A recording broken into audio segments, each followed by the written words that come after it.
ચાલે.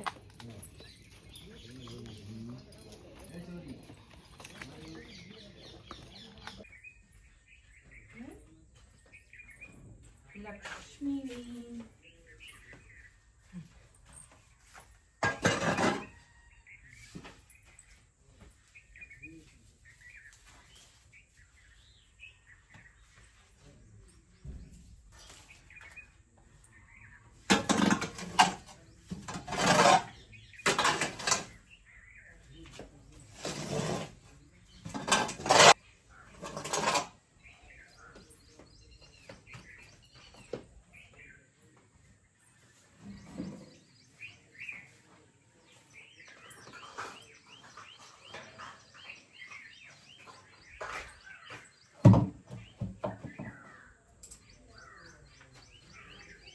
બેટા હે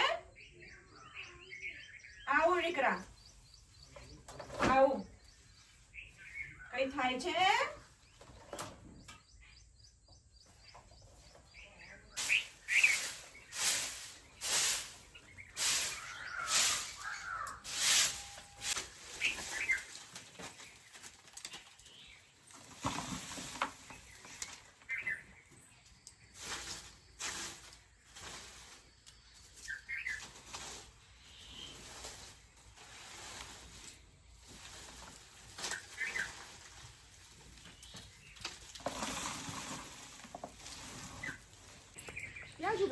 આમ મોઢું રાખ, આમ જો આંખોમાં જો તને પ્રોબ્લેમ છે.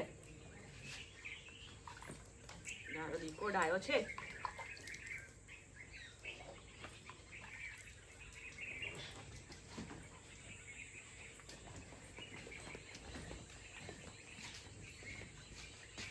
બીજું તારું છે ને,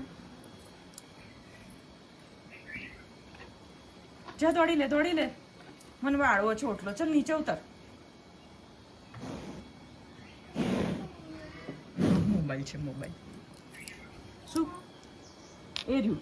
એમ કહું તને બનાના વેફર આપું મેં દીકરાને? હે બનાના વેફર એ ખવાય, એમાં કંઈ ના થાય. હા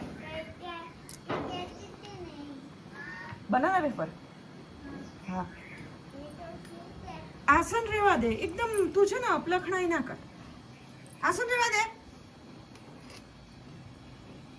છે.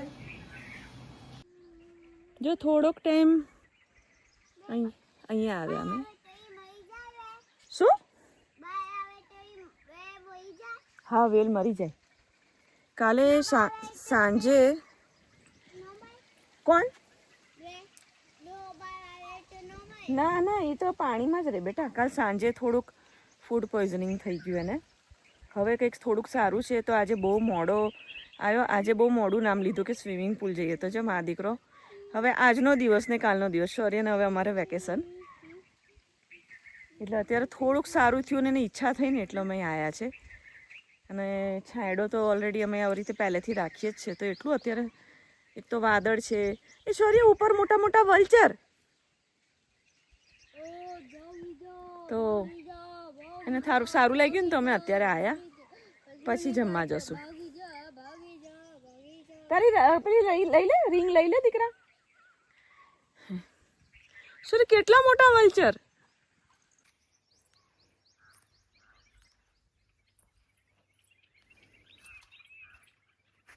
આમ આ બાજુ બેક સાઈડ ટેકો દઈ દે આમ. હા જો એવી રીતે નીચે છે ને સાયકલિંગ કરવાનું. યસ એકચ્યુઅલી શૌર્ય ઊંડામાં હોય ને ત્યારે વધારે ફાવે. નીચે શું બોટમમાં તારા પગ અડી જાય છે ને એટલે ખબર ના પડે. એ રહેવા દે મજા આવે છે. રહેવા દે. જો હજી અલગ રીતે શીખવાડું. ઉપર. જય શ્રી કૃષ્ણ, ગુડ ઇવનિંગ. જો હવે જસ્ટ ફ્રી થઈ.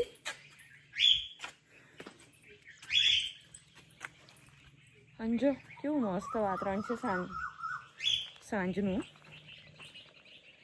આજે સેજ મારું સ્કેડ્યુલ ઊંધું થયું. એક સેકન્ડ. વાસણ હું બપોરે કાં સવારે થઈ જાય છે.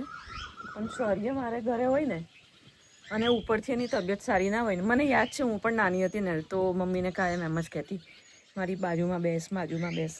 ત્યારે નથી ખબર પડતી કે મમ્મીને કેટલા કામ હોય.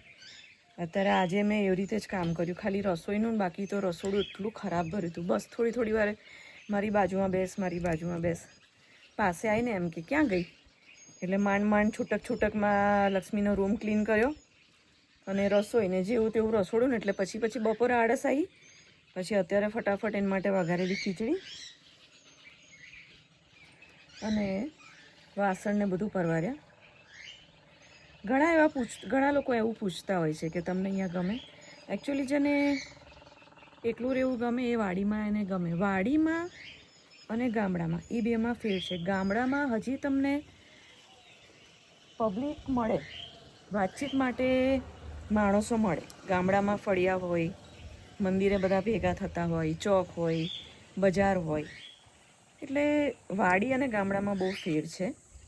ગામ તો અમારું નજીક જ છે, પણ વાડીમાં બહુ એકાંત હોય અને ચોમાસામાં વધારે એકાંત હોય, કારણ કે ઝાઝે ભાગે વાડીમાં એટલું કંઈ ખાસ કામ ના હોય વાવણી પછી. અત્યારે બધા તૈયારી થઈ ગયા છે, કચ બુલબુલ કરે છે ને બધા ચડી જાય. ખિસકોલી એક દોડાદોડ કરતી હોય છે, સંધ્યા થઈ ને એટલે.